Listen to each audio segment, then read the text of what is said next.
Laliberte, VP of Canadian Banking, Auto Finance and Wealth, Technology Solutions Delivery Shared Services, TD Bank. Please come up and have a seat. Thank you. Tatjana Lalkovic, VP of Omni Strategy and Delivery Services, Channels, Technology Solutions, also TD Bank.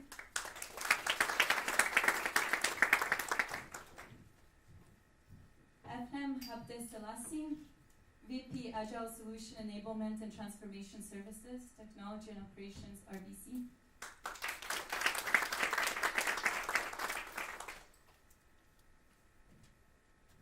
Colin McDermont, Director of Digital Strategy and Enablement, RBC.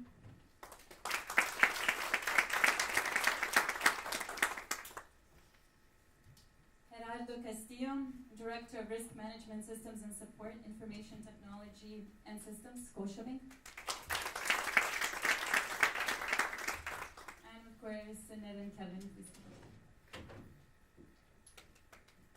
So I know you're copying for the panelists, but I'm going to think a part of that is for my pronunciation of their lovely names.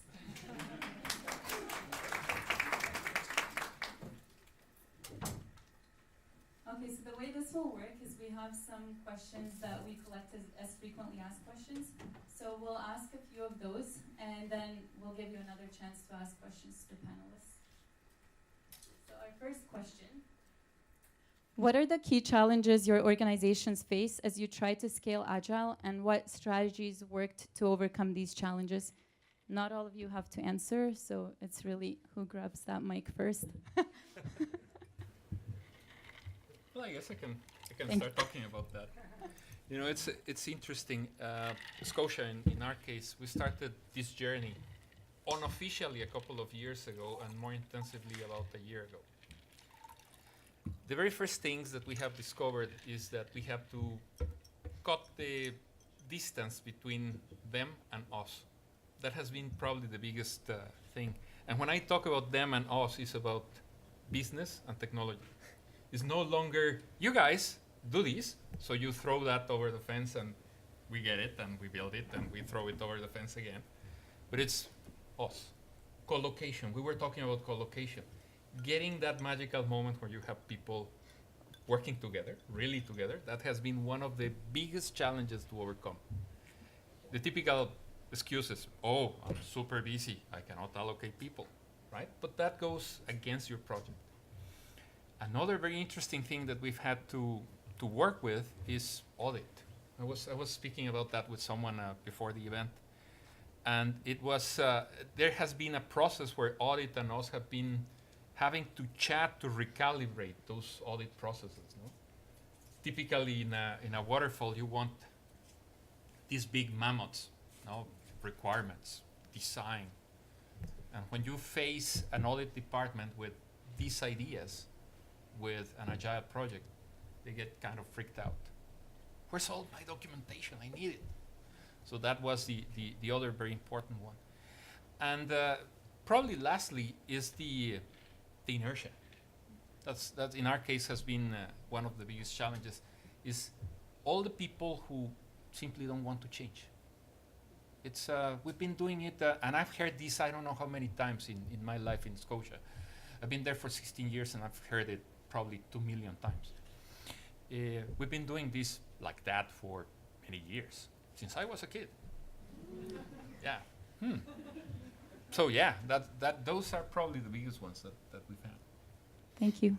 Anyone else? I'd like to comment on that audit discussion. One of the barriers we often find when we're helping organizations transform is the auditors now come up and say, you've basically pulled the rug out from underneath me. I used to use, our list of deliverables and documents that are expected of every project as my audit checklist. And now you're saying they may look different, they may come in different forms, we may do them at different times. In fact, some of those documents may no longer even be relevant. And they said, now how am I supposed to do an audit? So we spent quite a bit of time working with auditors in the different organizations, coming up with first of all, some basic training of what is Agile, so they understand what these teams are supposed to do, but also talk about what are the right controls and governance points, and how do you tell if an Agile project's going off the rails? What should you be looking for? And it's a completely different set of metrics and warning signs. And once they have that underpinning, then they feel much more comfortable because they know the right thing is that we should adapt a little bit. And sure, we have sometimes a scaling process, a checklist. You know, we ask 20 questions and we tell you what subset of our standard documents your project needs to do. We tailor it to the project. But even that is not always applicable to Agile projects. So they have to actually think it through for once. And it's harder for them, for sure. Thank you. Any other comments? I'll just add a couple of things. And, you know, traditionally my role is on the business side, so maybe a non-technology role. We're together. Yeah. So I would certainly reiterate that kind of sense of community across the organisation. And it truly does, you know, remove that organisational structure. Although it does then, you know, imply some other challenges there if we are removing those perceived organisational structures.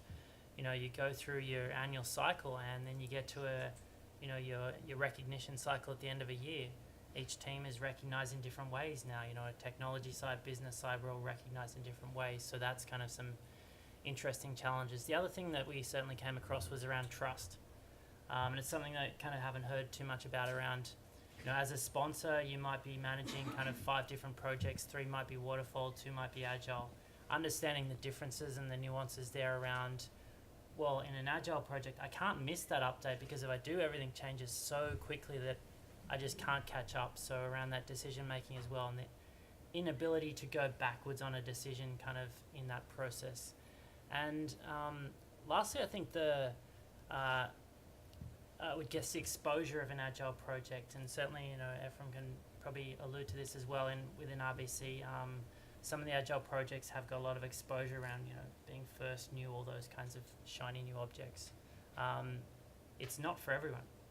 So for those people, it's not for. How do we balance out that culturally around kind of, you know, it's not right for me, but I also are working on important stuff. So it's around managing some of those kind of cultural aspects as well that we've kind of started to try and balance out as well. If I can just add one more, I agree with what is being said here. So if I can add one more item that we found challenging is risk management. And if you're a financial institution, that's a big deal. How do you manage risk in an agile project? And sometimes there's this perception that says we're agile, we're going to just do away with all of these processes and we're going to get it done. And just making sure that from a risk perspective, that all of these elements, checklist elements that you would have, that all of these are going to be taken care of, and making sure that you've got the trust and credibility as you go through this agile project. That becomes very important. Another item I would mention that we were finding very, very challenging is starting an agile transformation in an organization that has a culture and processes already defined for waterfall.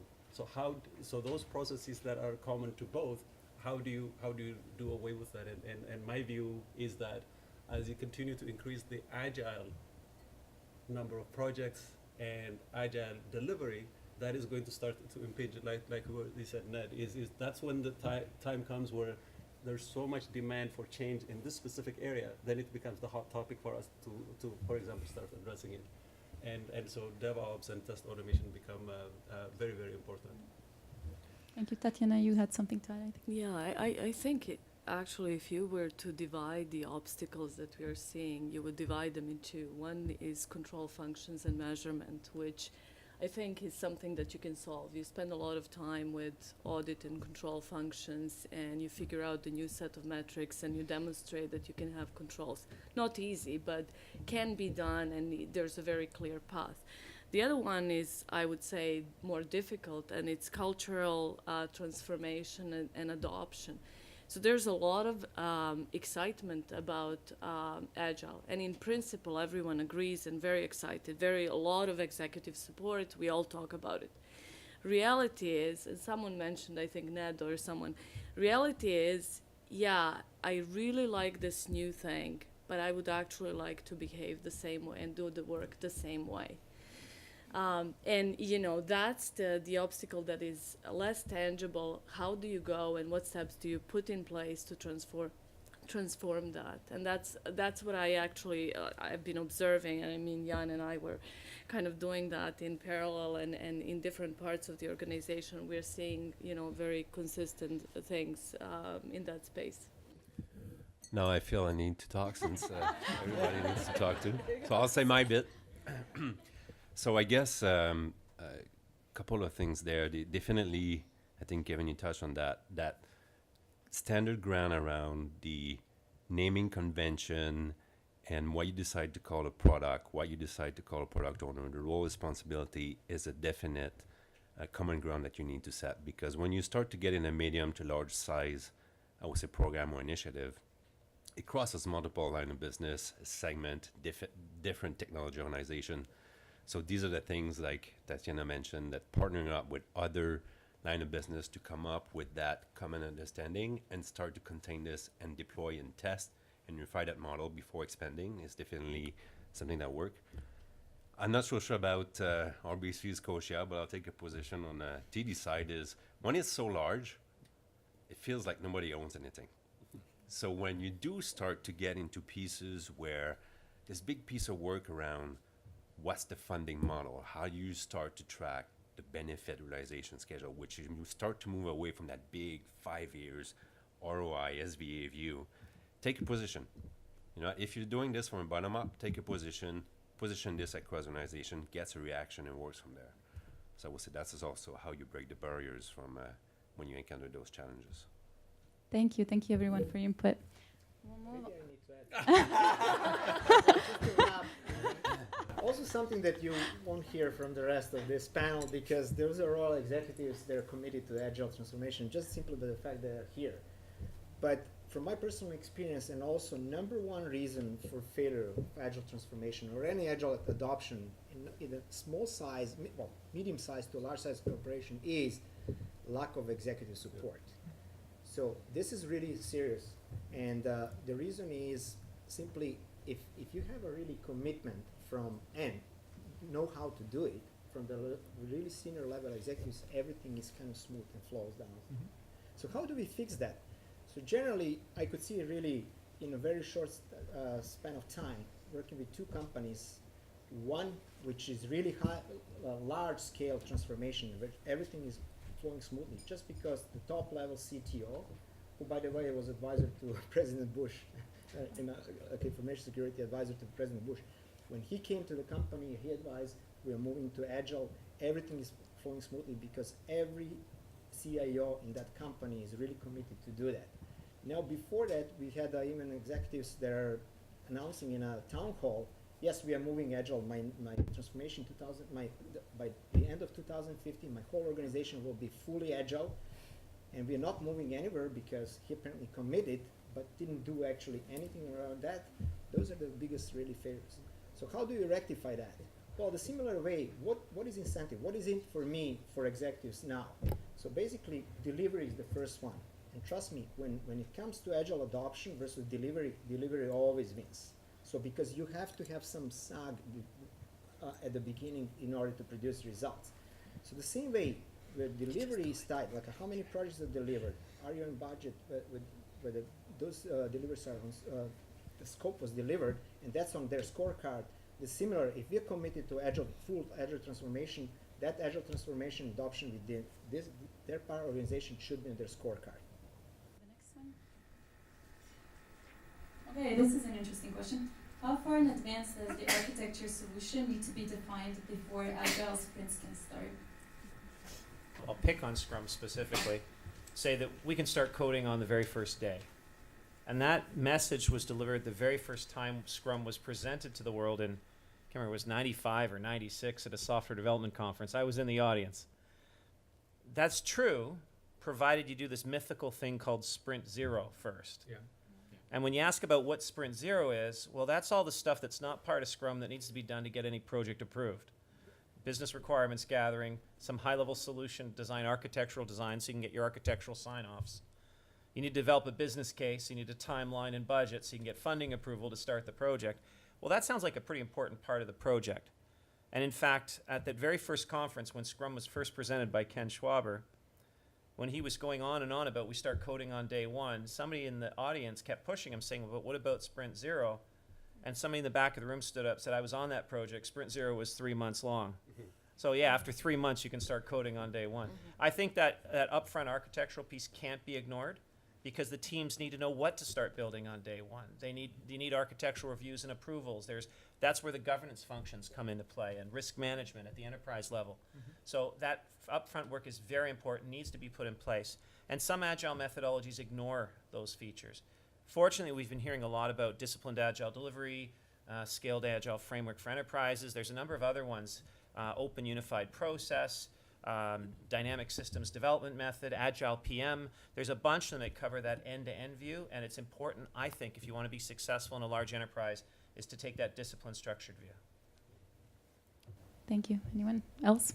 I would agree, and we actually tested that. We started with coding right away, and we found ourselves in a space where we needed to go back and rework a lot because the people in pods really didn't understand the bigger picture, so they would code to something, and the architecturally it wouldn't hang. So we had to step back. The key is not to go too far into it because sometimes people get carried away and then they do traditional waterfall, try to do a complete solution design and everything and all the detailed requirements, and you kind of find yourself into iteration of development and testing, which is beneficial, but it's not Agile. Yeah, just to clarify, I'm saying high-level design up front, yeah. Yeah, we saw some nods there from Scotia as well. Oh, absolutely. Yeah, if there's I had a similar situation in one of our projects. Exactly, we said, hey, let's get to work right now. We jumped right on, and suddenly we were doing sprint zero. Yeah, When we finished that, we started sprint one. yeah, part of this is why you need to have a strong, COE and or coaching model in place, because that discipline approach is sprint zero or sprint one or however people call it in the organization. Sprint planning is where you start, and people always start into execution right away.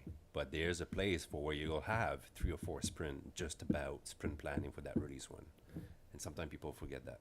Yeah, one key thing, at least in my opinion, is to try to remove the appearance of a unicorn from Agile. No, it's not a unicorn. It's not mythical. It won't happen on its own. It requires a certain level of planning beforehand.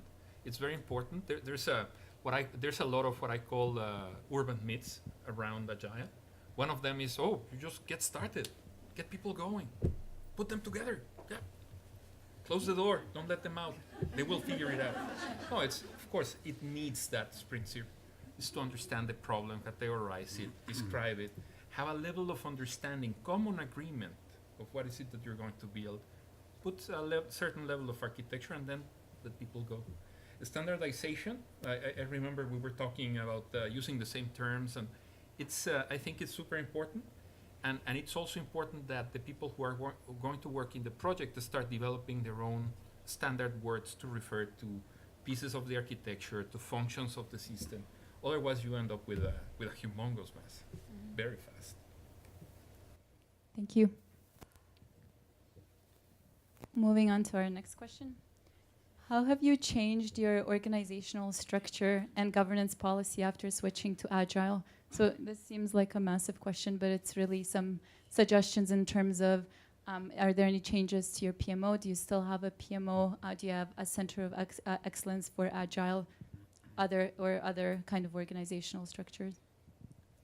So I can talk to that. From our perspective,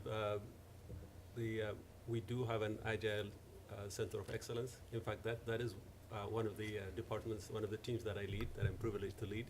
And that's, in fact, in my mind, is one of the critical enablers. And this might be a little bit self-serving statements, I don't know, but that's an area where I might have a little bit different, Kevin, in terms of the value of an Agile COE, especially for an organization that, as I said before, was already entrenched in a different way of doing, and now you're bringing in something that's new, a new way of doing, and actually a different mindset. And in some cases where you have teams or team members that you need that you did not have before. For example, you can say Scrum Master or an Agile coach or also the notion of DevOps, and all of these become extremely important enablers. In our case, we feel that for every project that starts, it absolutely should start with training on the Agile methodology, and also training on the Agile mindset. What does it mean to be enabled, to be empowered, to be a team member, a collaborative environment, in a co-located environment, if you can do that. Those things need to be really instilled into the teams and also into management and executives all the way. That, in my mind, that is a key enabler, and that's a key role that the Agile COE plays. All the way from setting massive symposiums so that you can have a sharing of information, to training, to providing the manual that says here's a framework for scaled Agile, but this is what it means to us in our own organization. Remember those things about risk, about all the other additional processes that we have that you have to do because you're a financial institution.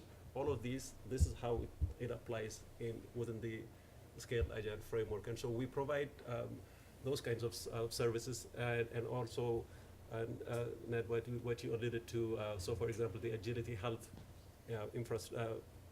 assessment for the team health, not only just the metrics on the empirical side, but also on the subjective side. And so we provide those kinds of services to the entire organization. And the last one I would mention is sharing of best practices. Amazingly, there are multiple teams hidden in various pockets that you find if you have a large organization that are doing amazingly well, but it's not shared across the board in a way that it should be. And so we find ourselves becoming the accelerators for those fantastic ideas that we see one place and share it across the entire teams. And so that is, I would say, one of the key values for if you have an Agile type of COE. To add, we do have a COE as well in our organization, in our segment that we operate in. Remember that the Agile transformation journey is, I always say, it's a high-touch deployment approach. You cannot underestimate the coaching model that is required. Because at the end of the day, it's not just about sending people on courses and having them read books on Skillsoft and then you're ready to go, right? It is a different way of working. The what, as far as the job is concerned, is not so much the impact, it's the how in the day-to-day. So when you think about, you hear different topic today, but the coaching that is required on project is also different type of coaching that is required in a product-based organization, where all work type sits in the product backlog. So that coaching model is critical for success. It's critical to help change the culture. And I would say that it also enables you to think beyond the Agile type project. So we had a question earlier about if you're stuck in a waterfall type of operation, then what are the things that you can do?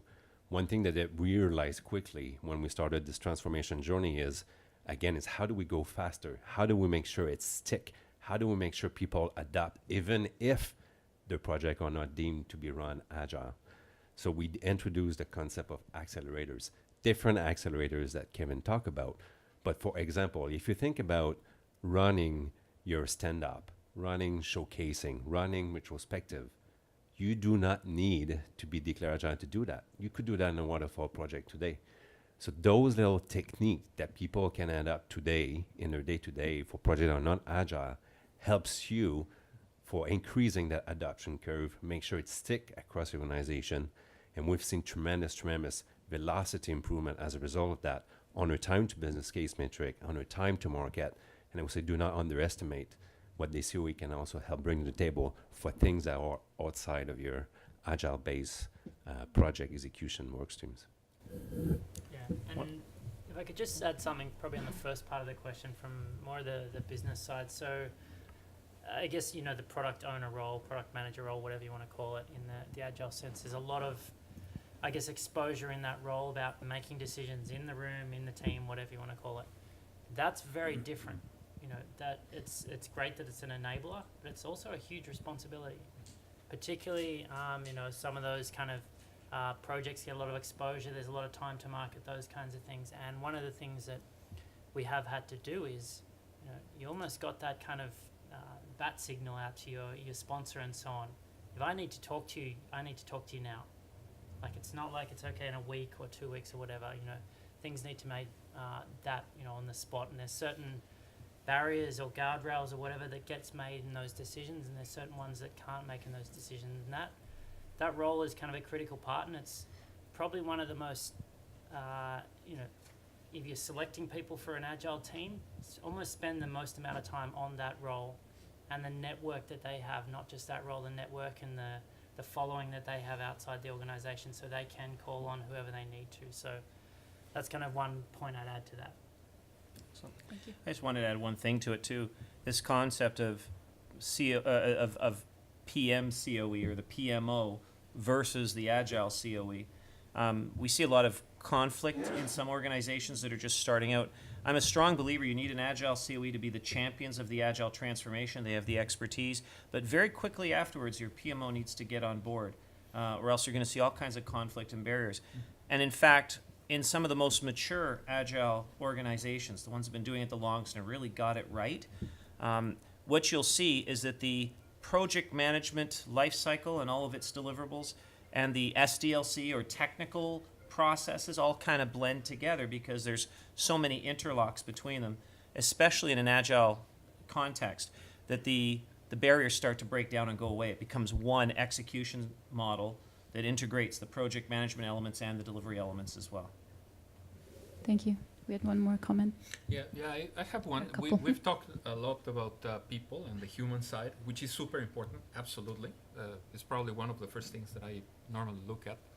But curiously, in Scotia, one of the things that has taken the longest and has been really painful is to implement the mindset that we have to have continuous integration all the time. You build every day, you deploy every day, you test every day. Getting people into that mindset has been really, really difficult. For example, the most advanced groups that we're developing before we started Agile, they were doing 2 releases a week, right? And now changing their mindset to say, let's do 1 every day or multiple per day. Why not? It's like, it's difficult for them. It has been very complicated.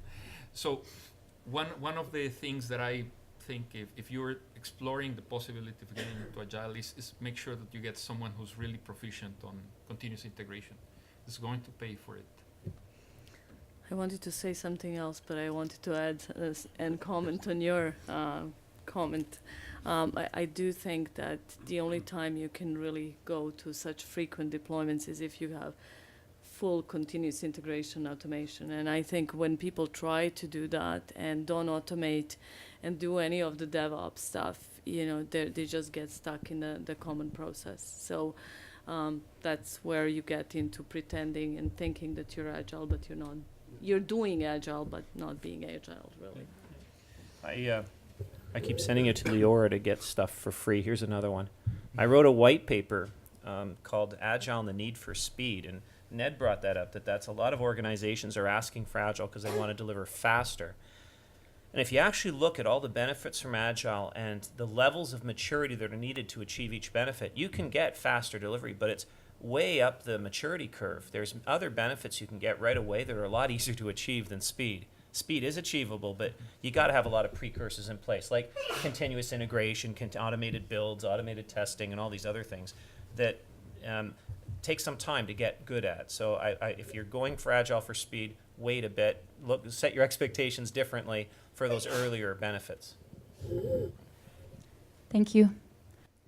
How do you measure performance improvements such as productivity gains, faster time to market, and better quality? I'm going to jump on and follow on from that point. You know, I'm going to be a little bit controversial, and people always say, you know, in RBC, it's faster. My instant reaction is it's far more effective in terms of an Agile. Like, you know, the few of the projects we've done, the way we measure performance improvements, you know, success, whatever it is usage. Our end users. Can we go out without training? Can we go out and they use it straight away? Can we go out with a new solution and it's valuable? They start using it. Like, that to me is far more successful than if I've got it out, you know, in a certain time frame. If I've got it out in a certain time frame and we've doubled our usage because the users have been involved the whole way along and they've told us what to build, that to me is success. Well, two metric on our side, really simple. Time to business case, time to market. From the start of initiation to the time you get your business case approved, from the start of initiation to the time you have that first deployment go live. And I would add a really good automated set of metrics that and dashboards that people can see. That also gives a confidence and allows for quick adjustments on the way. Thank you. We'll do our last question from the frequently asked questions, and then we'll turn it over to the audience. What is your Agile education strategy on all levels of the organization? Leadership, executives, managers, business, technology, and operations. So I know you spoke about making sure there's training and so on.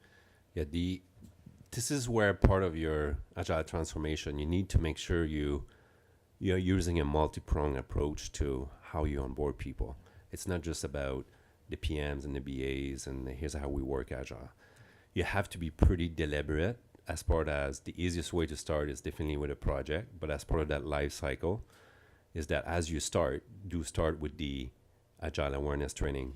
Do go deep with 2 or 3 days Agile onboarding process. Do ensure you also training the executive steering committee members that will be assigned to that, so you understand the language of the folks that they assign to this initiative will change. Do onboard and have specific training following this onboarding process that focus on the product owner and what does it mean to be a product owner and specific tailored training for that. Do spend time to also have training just for the Scrum Master. So the piece here is that it has to be all encompassing. It's not just about standing out a project team and or a Scrum team and giving that a training and then leaving. One of the banks that's not presented here, CIBC, their Agile training strategy when they first started rolling out Agile was that they take the entire intact project team, including the VP on the business side who's sponsoring this and the VP on the technology side who might be 5 or 6 layers up from the bulk of the team members, but they would all be there present to go through the 3-day training to make sure everybody understands the benefits, their roles, the expectations, how it's all different. Yeah. That was very successful for them. Thank you. Okay, now we turn it over to you to ask some questions to the panel. Question. Okay, we have a question over there. So can you talk a little bit about integrating Agile and non-Agile teams? Because most projects have, you know, a lot of dependencies, right? You have a core team, but you have also depend on 75 other deliverables or resources that are going to be allocated for 1 hour in your project. So how do you, resolve that? Are you talking about supporting groups that are not actually delivery groups, but are, control and support? We're trying to group, and we're just thinking about this, and, slowly aligning. In some ways, we did it because we started doing and got the sponsorship and an alignment to get the supporting teams to help us. As we are thinking about our transformation, we are thinking about if you go into a product-based development, then you usually have multiple teams delivering. And, then you can afford to dedicate one supporting person from the supporting area, whether it's release management or risk or information security risk, dedicated to that product to cover them on, ongoing basis. That would be one way that we are thinking of solving for that, and makes sense because then there is enough work for them to be dedicated, yet they provide a good support for the teams to be efficient and not stop. Okay, next question. I have a question. How do you think fintech industry or fintech companies have affected how the banks operate as far as processes or as far as reactive versus proactive in their approach? Wow, I can tell you, Scotia is going through a whole transformation because of that. it's affecting, at least in our case, profoundly. It's very, very important right now. It would be almost blind to say that, all the big banks are impervious to what the smaller startups are doing, and people with a lot of knowledge, but probably less knowledge of the banking industry are doing, because they are not bound by some of the preconceptions, some of the imaginary limitations that as banks normally we impose on ourselves. I remember a few years ago almost getting squatted down by my then manager, telling me, we don't do that because we're a bank. It was like, don't do that. We're a bank. So it's incredible, because now the fintechs have changed that. Yeah, you can do that. As a matter of fact, I'm expecting it from you. So it is impacting a lot, and it's forcing the banks to make important decisions around that. Yeah, I would probably say from our perspective, we've learned from them a lot. Some of the teams spend some time up at Mars every week, just learning to them, speaking to different people, understanding what they do and understanding their challenges. And I'd almost say we've also learned a lot from, in this new age, like this panel is not necessarily our kind of comparative, we're comparing against Apple, Amazon, those kinds of competitors now. So it's beyond just fintech. I mean, fintech is the direct competitor to some of our products we do and so on, but it's kind of beyond that, and learning from, how startups deal with customers in healthcare, how startups deal with customers like in a range of different things, and bringing that into kind of a traditional way of thinking around our clients and how we can better serve them. I was in a meeting of bank CIOs, and one of the CIOs, well-known figure in the Canadian banking industry, says, my main competitors are not the other banks. It's Google and Apple and PayPal. But he says, they don't even keep me up at night. Who keeps me up at night? The startups I haven't heard of yet. Yeah. Now, we're just going to add, these are all good points too. When you think about the size of the price, at the end of the day is the shift, it's death by 1,000 cuts. There's a lot of fintechs. There's over 100 plus that started in the last 12 months, just in Canada alone. Just to think that the banks do have a large customer base and the trust of their customers in managing their financials. Startup, the fintechs, what they bring to the table is speed and innovation.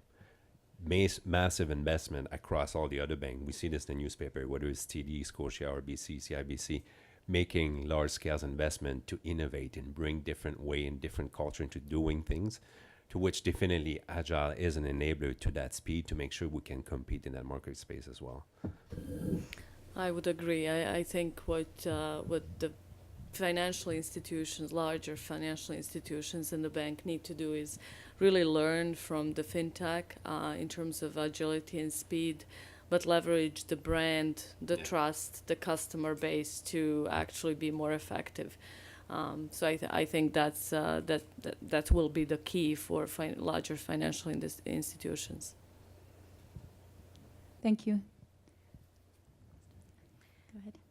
You mentioned benefit realization in this context. So what are the challenges in performing benefits management in Agile, and in what way that differs from traditional project management? Well, I'll start with the easy part. The traditional way is you come up and you go down, you come up with your detail level requirement, to which tie to all the opening requirement that the business wanted to do, come up with your revenue and expense levers so you can map out your benefit schedule as a result of that. Then you look, my business case is strong, 5-year view into the SVA, and by year, 18 months from now, start to realize, and I'll have that embedded into my P&L moving forward. The piece with Agile is you will not know that complete view maybe until release 2, release 3. Because you're going to go in, you're going to go through sprint planning, look at the release 1. You'll come up with that view of those benefit for release 1. But everything else will be really high level and directional. So the challenge is to turn into how you turn those MVPs into that most valuable product and releases into these are only that first chunk of benefit. I think the piece where we're landing, I'll just speak for us, is to look into more into a funding model that enables you to release on a quarterly basis, on an early basis, and stick with that and go back for approval, ask for the next tranche of funding that ties to that specific sets of benefit, and go on until you get to a place where you have enough behind you to get the business case approved, where now we kind of secure the last funding approach, so you don't have to go back for that funding and or benefit realization piece there. So if I can add to that as well, the benefit of Agile in my mind is that you are getting to value very quickly before you build. You don't have to build the whole thing. It's time to value. It's not time to market of the whole package. It's time to value of a tranche that you decided to bring to the marketplace. And that has, so that's number one. So now, you know, we all know the story of iPhone. You know, you had iPhone 4 that came out, and then iPhone 5, and then iPhone 6. As this was coming, the market was responding to it. And also there's the expectation that the next level is going to come soon. And my daughter right now says, you know, I don't want to get my iPhone 6 because I know iPhone 7 is coming. And so she's waiting for that, the next level. And so the time to value, so you do the capture the market, that's one thing. And the other aspect that we measure as well with Agile is when you, as you're going through the process of producing something, there are decisions that you make to not release some functions that you thought you were going to need, because you show it to the product owners and they say, this is not exactly what I was thinking. Can we scrap this and do this one instead? And so what you did not build, if you count all of those, because in the waterfall mentality, you would define the specifications up front and you're implementing the whole thing, and then it goes to the marketplace, and then you say, did I need all of these features? In Agile, you're actually eliminating things that you do not need to build. And so you can count that that's a value measurement. And also another aspect is things that actually come to you saying, come to think of it, I want to add the following things now that I did not think about it 2 sprints before. And so if you count those 2 parameters, it gives you a very powerful indication as to the value of Agile. So if you add the fact that you're going faster to value, and you're actually producing things that the customer will need and not eliminating what the customer will not need, I think when you add all of these, it has a powerful message. Back up, because it's really nice. Okay, one comment, because we're at 8:30. Yeah. I told you about the 30 hours. I'm happy to hear that, Efrem. Actually, it's so unique way, and then very few people think about that benefits realization in terms of what was not deployed to production. Very few people, and really that shows maturity level of your organization, because we all read, and I hope a lot of you read Standish Group reports when this, and you know about 80-20, that 80% of benefits you get with the 20% of code, but pretty much 80% of code was not widely utilized. There are some studies, and the most important one was Microsoft Office, which was the highest used application before 2007. So they said, well, how long will it take us to get to that 20%? Because our utilization is 7% of functionality is actually used. So now, when you have a product backlog, full product backlog, even though you do MVPs, eventually those stuff will go into production. But actually, if you measure how many new ideas comes on top of that, and you never release that bottom chunk, because always new idea will come, and you saw it from my backlog, and some will sit down for a year, 2 or 3.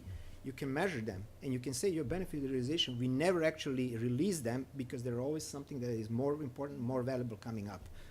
I really congratulate you for that. That's a really advanced part. Great comments. We'll take one more question. Shri had his hand up. Futuristic. I know we had waterfall to compare to for Agile, so we can beat that up to say we are improving. Do you think there is a tipping point in few years as you are increasing your portfolios, going more Agile? Do you foresee in the future, like 3, 4, 5 years, something new is going to come that's going to tip, or do you have any thoughts on that? It's inevitable. It's inevitable. Yes, welcome. Yeah, we know it's going to go out of fashion. Something new will come. What's the plan once your portfolios are kind of into Agile? You know, is somebody thinking that there's going to be a new norm because Agile will become the new waterfall, and then you need to start tweaking? Just one sentence. So we have something in Agile, which is part of Agile process called continuous improvement, CI. So we are constantly improving, changing every fiber of our process, how we work, basically. That's what. So generally, we expect to replace ourselves, the whole process, and it's a natural evolution. We're not trying to stop, we try even to promote it. Thank you so much, and thanks everyone. Just a couple more minutes for some closing remarks, but before that, please an applause for our panel.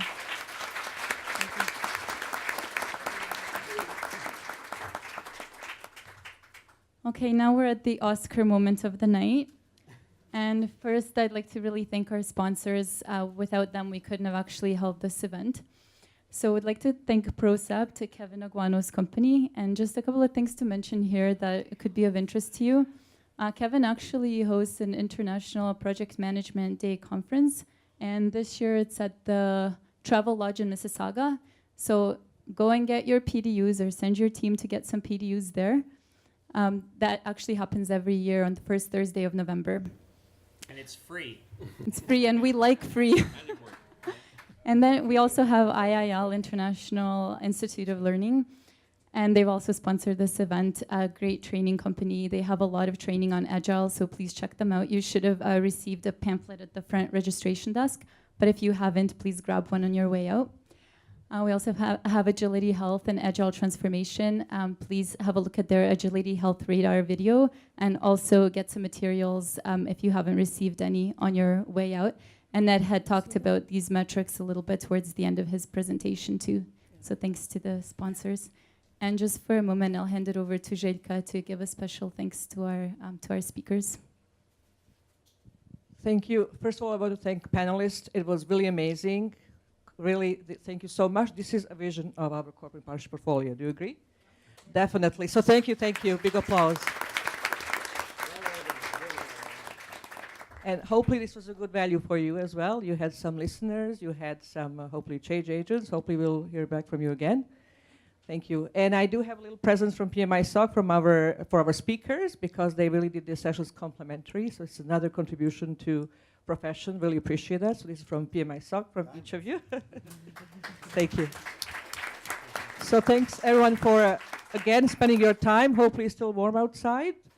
And I'll give it back to Sanya to close, our famous MC. I want a big applause for Sanya, please. Thank you so much. And a few logistical items at the end. Some of you asked about the Agile certifications. Yes, Agile certification with PMI does exist. It's actually PMI's fastest growing certification. It works much like the PMP, so we've included a link there. You can check out the details. It's an examination along with practical experience, and also needs to be maintained like the PDUs for the PMP. So you can take a look at that. And lastly, just in terms of some next steps for you from us, we'll be sending you out an email post-event that will include a feedback survey. We're expecting great results. Hint. Information on how to claim your PDUs, and also the presentation material. And you should only be receiving this once from us this time, because as I alluded to the Mercury retrograde at the beginning of the presentation, we are luckily out of that period now, so technology should be back on track. And with that, thank you so much and have a great rest of your evening.